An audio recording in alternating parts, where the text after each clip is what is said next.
Where do you see going yourself going with this, specifically this fight? I see us taking our career one fight at a time. With each opponent, we get better competition. We build more fans. We get a bigger following. Eventually, start getting bigger fights, fighting on TV, and we're gonna take it where we go. Our style is we take it one fight at a time. We get our opponent, we train for that guy, we beat him, we move on to the next. You've been training for many years in boxing.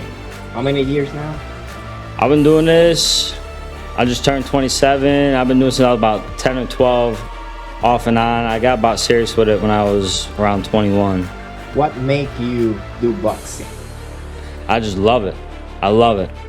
In between fights, if I have to take a break, I get really bored when I'm not doing it. It's just something I need to do to get enjoyment, to get excitement out of my life. I could be traveling the world, and if I'm not boxing, it just becomes kind of dull. It becomes null.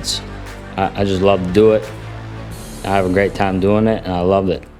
Do you have, or did you have any experience in the past when you were a child that kind of make you want to jump into boxing, or that love just came out of nowhere? I mean, not really. I had the typical childhood stuff, getting into fights with kids at school, or, I had an older brother who was 5 years older than me, so he was always picking on me, and we'd be fighting.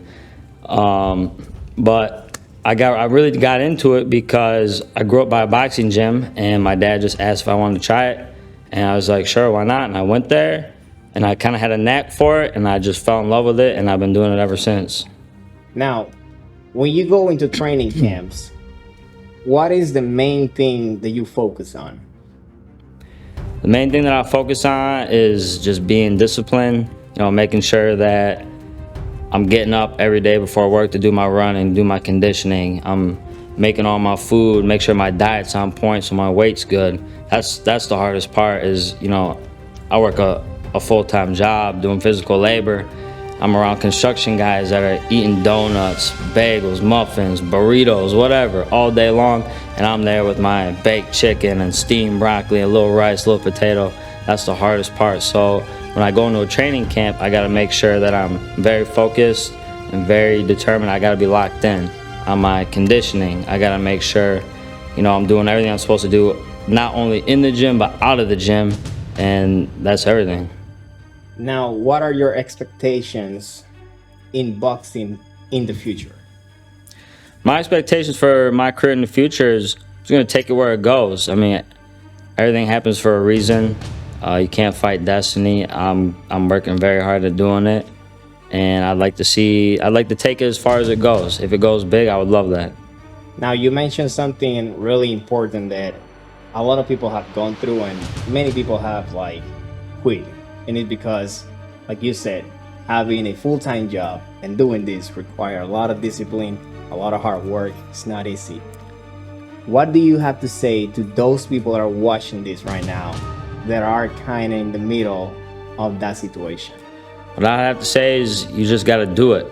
It's tough. It's tough during, when you're working and you're training, but afterwards, it's so worth it. Every day in training camp, I'm not gonna lie, I'm miserable, I'm tired, I'm sore. When other guys that I'm fighting with, out of training, they're doing, recovery stuff or strength and conditioning or whatever, I'm working, I'm doing physical labor. And it's very tough, and you just gotta tell yourself that, one day at a time, you're gonna get through it. If you even need to, break it down in the hours. I just gotta get to 9 o'clock, I just gotta get to 10 o'clock, work's done. Now I gotta get to the gym. And it's tough, and it's sacrifice, but anything worth having is not easy. And then when you get to the fight and everybody's watching you and everybody's cheering for you and you come out victorious, it's all worth it. It all makes it worth it in the end. Now, what is your go-to, if you have one, when it comes to you feeling like you cannot do this? My go-to thing is just to think of everybody else that's done it. What makes somebody more in anything in life, whether it's construction, whether it's, you're a lawyer, or whether you're a boxer or a football player, if this guy can do it, why can't I do it? What makes him so much more special than me? He's a human just like me.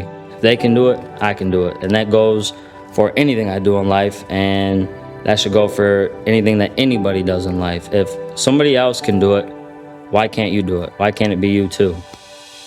And lastly, on your coaching staff, what is the thing that you love the most about them? The thing that I love the most about them is that as serious as training gets and as stressed out and tense and kind of, you know, they're very good at just kind of like calming me down, you know, making it seem like, you know, everything's gonna be all right, it's easy, cracking a joke here and there, just kind of lighten the mood, but at the same time keeping things very serious and very strict and rigid. But like I said, when I get real stressed out or, you know, I'm being a little too tense and I'm getting a little irritable, like, you know, they're very good at leveling me out.